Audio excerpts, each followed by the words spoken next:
Welcome to Alabama Short Stories, when you're a little behind on your Alabama history.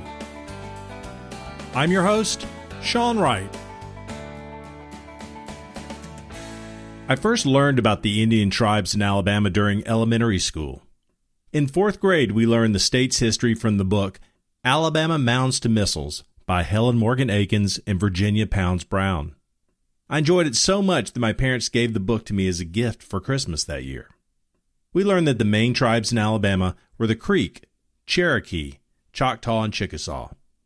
In class, their land was outlined over a map of Alabama to show where each tribe lived. That year, my class visited Moundville on the Black Warrior River located outside Tuscaloosa, and we learned about the Indians who lived there over 500 years ago. But as 4th graders, we were more interested in running up and down the steep mounds and being away from school for the day. The Trail of Tears story was given its own chapter in the book, but the tragedy and horror of that time did not register with me until many years later. If I had to guess, it might have been around the same time I started to realize that the names of towns around the state were Indian names. Towns such as Lochapoka, Eufaula, Atala, Aniana, Opelika, Tuscumbia, and Wetumpka, to name just a few. In contrast to these towns, you will find Fort Deposit, built during the Creek Indian War, and Fort Payne in northeast Alabama. U.S. Major John Payne built Fort Payne, the fort, not the city, to intern Cherokee Indians until they could be forcibly removed in the 1830s to Indian Territory in Oklahoma during what is called the Trail of Tears. Many Indians died on the way to Oklahoma.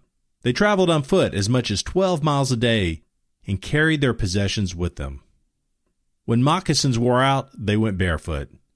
When it got cold, they had to make do with what they had. Many did not finish the trip to Oklahoma. The Trail of Tears behind them was marked with the graves of the old, the sick, and the unfortunate who died along the way. There was one Indian tribe that we did not learn about in 4th grade called the Wichahpi tribe. The Wichahpi historically lived in the eastern Tennessee River Valley, before migrating south to Alabama, Georgia, South Carolina, and some even as far as the panhandle of Florida. While the Indian Removal Act of 1830 targeted Cherokees, other tribes were targeted as well. The Wichahpi were removed to Oklahoma. Tuscumbia native Tom Hendrix heard stories about Indians when he was growing up as well. His stories did not come from a sanitized school book. The stories he was told as a child came from his grandmother. Hendrix's grandmother told him stories of a teenage girl named Talane who lived along the Singing River, or Tennessee River as we know it.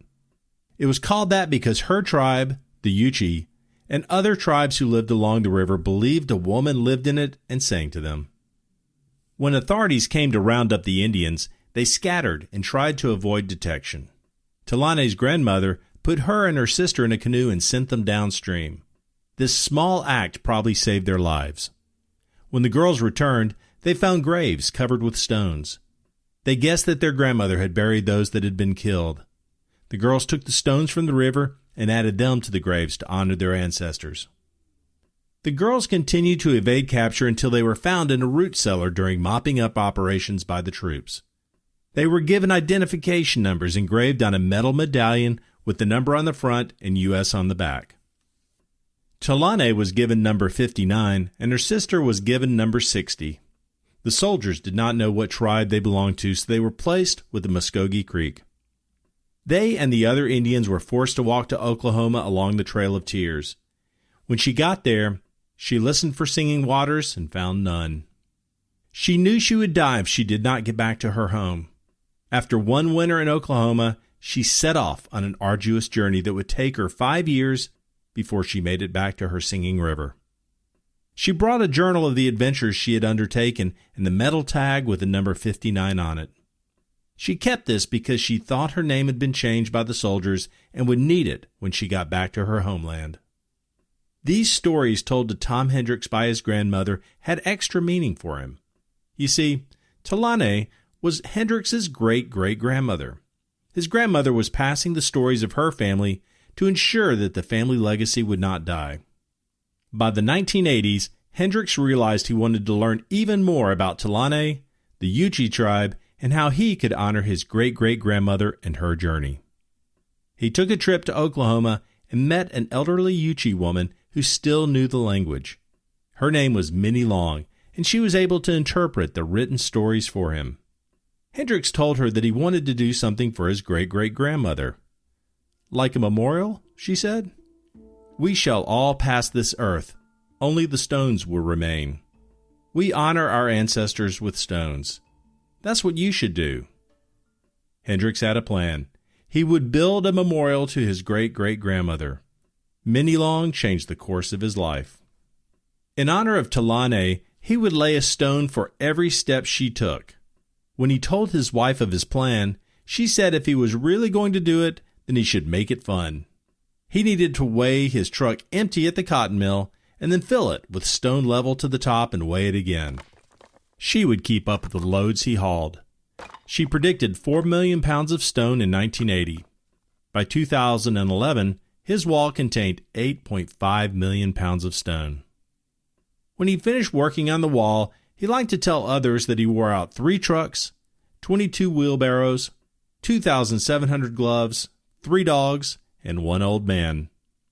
There was a stone from every state of the Union and 127 countries and territories in the wall.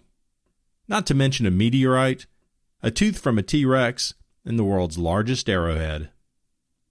For 33 years, Tom Hendrix worked on the Wichahpi Commemorative Stone Wall. It is a dry stack wall and is the largest unmortared wall in the United States. The wall is a mile long and snakes around Hendrix's property in Lauderdale County, close to the Natchez Trace. The wall is a very spiritual place for many who visit. After walking the length of the wall, a spiritual man named Charlie Two Moons told him, "The wall does not belong to you, Brother Tom. It belongs to all people. You are just the keeper. I will tell you that it is Wichahpi, which means like the stars. When they come, some will ask, why does it bend, and why is it higher and wider in some places than in others? Tell them it is like your great-great-grandmother's journey, and their journey through life. It is never straight." Of the approximately 80,000 Indians removed to Oklahoma, Talane is the only one that was proved to have returned to Alabama, despite the fact that it was a hangable offense to do so. The call of the river was that strong. "She did not make an ordinary journey. I did not build an ordinary wall," said Tom Hendrix. For more information about Talane's journey, you can read about it in the book If the Legend Fades by Tom Hendrix. You can find more information at the website. I hope you enjoyed this episode of Alabama Short Stories. If you enjoyed the story, there are a couple of ways you can help the podcast. The first is to tell a friend about the podcast. The second is to buy some merchandise from our store or donate to the podcast. You can find links at alabamashortstories.com. You can listen to the podcast on the website or wherever you prefer to listen and subscribe to podcasts. See you next time at Alabama Short Stories.